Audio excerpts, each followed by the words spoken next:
Yo, what's good, everybody? This is Mr. Nixon.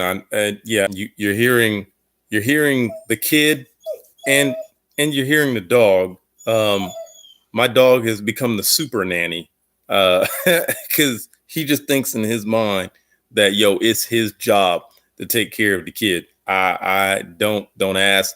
It's the border collie in him. So if you see this big black fuzzy face pop up on the side of my laptop, or you hear some cooing in the background, you know where I'm at. I just wanted to say hey to everybody, and I hope everyone is doing well. I know that we were going to go into the chapters on digestion and urinary, so I just wanted to drop you a few lines just to kind of make some things clear to everybody. There were some things that I was going to do anyway, so if these videos look a little dated, it was because I was preparing them to be able to load for you guys. Some things you want to think about when you're going over the digestion. And I know Dr.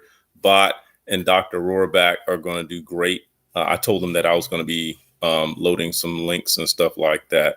So they're expecting this. Some things that you want to keep in mind when you're doing the digestive system. Number one, make sure you know the difference between a digestive system and a digestive tract, because that throws people off a lot. Digestive system is absolutely positively everything that allows you to digest food. That's your pancreas, your spleen, not your spleen, I'm sorry, your pancreas, your stomach, your small intestine, the oral cavity, the esophagus, anything and everything that helps digest food and get food from point A to point Z. The digestive tract is only comprised of the organs that food passes through. So if you take the time to learn the anatomy of the digestive system first, this will make more sense. The digestive tract is only the oral cavity, the esophagus, the stomach, the small intestine, the large intestine. That's it. That's the only stuff that's in the digestive tract, because those are the only structures that food actually passes through. Food does not pass through your pancreas. Food does not pass through your gallbladder. Those are considered accessory organs. They are part of your digestive system, but not the digestive tract. Another thing to keep in mind, when you eat food, it's like a bunch of $100 bills. I remember I went to this place, and we took some kids with us. We were visiting somewhere. I think it was Carowinds. I think I told some of you this story before. And we're there, and the kid's mom gave him $100 bill to go to Carowinds. And I don't know why she was thinking that. I think that she was thinking, my son doesn't get a chance to go do stuff with positive people hardly at all. So I'm going to let my son just go and wild out. And I thought it was a great gesture, but she gave him $100 bill, and the dude was hungry, and he could not find one place in Carowinds that would give him food for his $100 bill, nor could he buy tickets to play any of the games to win some toys for this girl that he liked. So he was in a serious conundrum. So he gave me his $100 bill. I gave him the spare cash that I had. And I told him, I said, I'm just holding on to this $100 bill as collateral. You go spend this money that I've got so you can do what you want to do. When you eat food, when you eat a sandwich, when you eat a burger, when you eat cereal, when you eat a loaded baked potato, that's $100 bill. But your cells can't use $100 bill. It's like trying to take $100 bill and buy a Coke from the Coke machine outside the classroom. It ain't going to work. You got to break that bill down into smaller bills that you can actually manipulate. Same thing happens when you eat. Another way you can think of it is like this.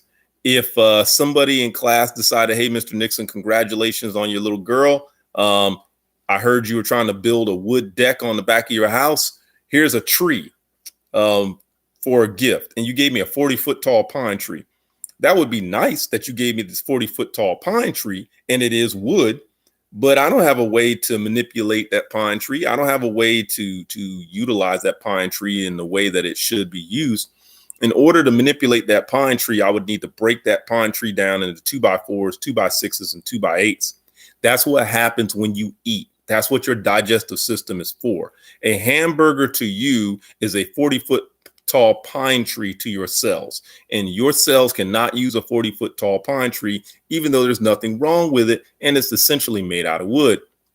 You have to process it and break it down into 2x4s and 2x6s and 2x8s so that your cells can actually utilize it. And you can either build new stuff out of those 2x4s, or you can set the darn things on fire and burn it for some fuel. Choice is yours. That's what the digestive system is doing. So what you have to continue to think about when you're going through the digestive system chapter is, I am taking a bunch of trees and breaking them down into their smallest units so that I can manipulate them and use them for whatever reason I want to use them. The metabolism section is all about, what do I do when I get the 2x4s, and how are my cells manipulating those 2x4s? That's why we talk metabolism. Metabolism is kind of like a secret anatomy curse word. It's a really big blanket term, because metabolism literally is the sum total of all chemical processes inside of a cell. That doesn't tell you much at all. But that's what metabolism is. Metabolism is, okay, cells can either use these 2x4s to make something, or they can take parts of the tree, break it down in smaller pieces to utilize in another way. Back on digestion. So there's three major nutrients, or three major 40-foot tall pine trees that you're passing through the digestive system. You got carbs, you got lipids, you got proteins. Oh, Mr. Nixon, but what about nucleic acids? Yeah, you got nucleic acids too. But I don't think that you're going to talk very much about nucleic acids a whole lot. Nucleic acids are things like DNA, RNA, ATP, stuff like that. You're going to probably spend the most of your time on carbohydrates, lipids, and proteins. Now look, that's all biochemistry. I know you're probably thinking to yourself, I hate biochemistry, Mr. Nixon. That sucks. All right, I get that. And I'm with you on that. But once you learn this, it's actually going to be kind of cool, because you're not trying to go all deep into becoming a nutritionist. You're just simply trying to figure things out as far as how things break down. So one of the things you want to remember is that a carbohydrate, a lipid, and a protein are really big macromolecules. They're giant trees. Okay. Some of these things go beyond 40-foot tall pine trees. They're like 120-foot tall pine trees. And you're trying to break these things down into their smallest units, which are 2x4s, planks of wood. So when you break down a carbohydrate into the smallest unit, you're talking about a monosaccharide, a single unit of sugar. If you take 2 units of sugar and stick them together, you make a disaccharide, di meaning 2. You take 3 of them and put them together, it's a trisaccharide. If you take 2 or more and put them together, that's like a polysaccharide. So starch is a polysaccharide. If you looked at a polysaccharide molecule up close and personal, you see there's just a bunch of little paper clips linked together. That's all it is. And it builds this giant branch structure. So when you eat a loaded baked potato, that's literally what it is. It's a whole bunch of little sugar molecules all interlinked with one another, creating this giant web of happy loaded potato goodness. And I'm making myself hungry. I haven't eaten yet. The baby has, I haven't. Yeah, well, you kind of get that. It's a newborn. So anyway, proteins, they're different. They are usually chain linked. So they're made up of the monomer called an amino acid. So when you're reading all these things about working out and stuff, and we've got X number of amino acids just for you. In other words, they've already broken down the protein into the amino acids. So your body is getting a stack of 2x4s that you can absorb into the bloodstream and then build things with. Or you can burn it, use it for fuel. Lipids, typically the primary lipid that we like to ingest are triglycerides. Triglycerides are found in all the oils and fats that we eat. When we break those down in the digestive system, we usually wind up with the monomers of fatty acids. And fatty acids are then broken down further so we can absorb them into the lymphatic system. And then we put them back together and transport them through the lymphatic system to the bloodstream. Some other things that you want to think about and you want to be prepared for, I know when you go to study for these chapters for the test and everything, and some things you probably want to ask Dr. Bott and Dr. Rohraback about is make sure you understand each section of the track and what it does. You want to understand each accessory organ and what it adds. So, for example, when you start talking about the stomach, really the primary job of the stomach is like to mix food up and to break down protein. I mean, can it do some other things? Latently, like, tertiary things. But its primary job is to break down protein. I mean, think about what the stomach is doing. It's making hydrochloric acid and pepsinogen, which converts into pepsin. Dude, pepsin breaks down protein. Hydrochloric acid denatures protein. That's it. I mean, protein is the primary thing that's going on in the stomach. Based on the complexity of a protein in your stomach, that's going to determine how long that food is going to actually sit in your stomach. So if you eat a steak, it's not the extra roll that you ate that filled you up. It's that steak, man. That's a complex protein. It's going to be in your stomach for about 2.5 hours, maybe 3. But if you eat something like, I don't know, milk, milk will stay there for about an hour because milk is heavy in protein. It'll stay there for about an hour and then it'll pass out. Bacon will stay there for a little while. You'll break that down pretty easy. It's not as complex as like beef. Beef it's pretty complex. So the longer, the more complex the protein, the longer it's going to stay in your stomach, because the primary job of your stomach is to denature protein and to break it down. Start breaking down protein so that you can break it down to its basic monomers and then absorb it later.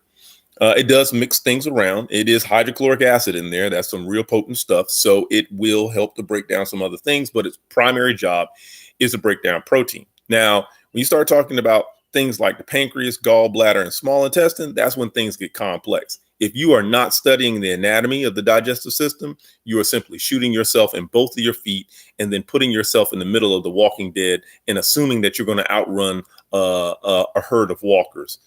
Don't do that. Please don't do that. You need to understand anatomy. I have watched students for years attempt to get through the digestive system and the urinary system without mastering the anatomy. It does not go well. It does not go well. And no one likes to talk about it either. Because nobody likes to admit when someone else was right. I'm one of those people too. So you need to understand the anatomy. Here's a perfect example. When food comes out of the stomach, it goes into the duodenum. When enzymes come out of the pancreas, it goes into the duodenum. When bile comes out of the gallbladder, guess where it goes? It goes into the duodenum. So all that stuff is mixing together at the same time on purpose. If you don't study the anatomy, then you forget that all of those things are meeting in the same place at the same time. That's why the duodenum is only 10 inches long, but it's nicknamed the mixing pot because everything's mixing at once. It's getting that initial mix. That's extremely important. Yeah. So she agrees. So you got to mix that stuff up. There's things like a large intestine. Whatever you do on whatever test that they give you, don't tell them that there's the super nanny. The puppy's checking on the kid. It's okay. Yes, and no, she can't play with you right now. The large intestine isn't really digesting anything, not the way that you think. The digestive system is really focused on reabsorbing water, compacting fecal matter. The bacteria in your large intestine, the bacteria digest things, but they're not digesting it for you. So please understand, the large intestine is not digesting things for you. The bacteria in the large intestine digest certain constituents in the fecal matter, specifically things like carbs, and they create vitamins. The vitamins are what the large intestine absorb and then give to you. So please understand that your digestive system your large intestine does not digest anything, but the bacteria in your large intestine do break down certain substrates and things, and then they render vitamins, and your large intestine absorbs it and puts it into the bloodstream. So yeah, the small intestine is responsible for about 90% of nutrient absorption in your entire digestive tract. The small intestine has these things called brush border enzymes. As food moves from the duodenum and into the jejunum, it brushes against the walls of the small intestine and it's covered with these enzymes. Just imagine the inside of your small intestine looking like a big giant toothbrush with toothpaste on it. And the toothpaste is getting brushed against the food and it's helping to break down particles of the food. So you have things like maltase, lactase, sucrase. You have some protease enzymes on the walls, things that help to break down, or dipeptidase, which help break down dipeptides, and maltase, sucrase, and lactase. These are sugar enzymes. They help to break down disaccharides. So when a person is lactose intolerant, it means that they're lacking lactase, the enzyme that breaks down lactose. And I've hit my time limit. I'm at 15 minutes. So I'm going to cut it off right there. Hopefully that gives you like a 15-minute synopsis to kind of maybe hedge a few things that you had, a few questions that you may have had about the digestive system. It's just a 15-minute quickie to help you get into it. I'm going to try to make another 15-minute quickie for the urinary system. We'll holla at you later. Deuces.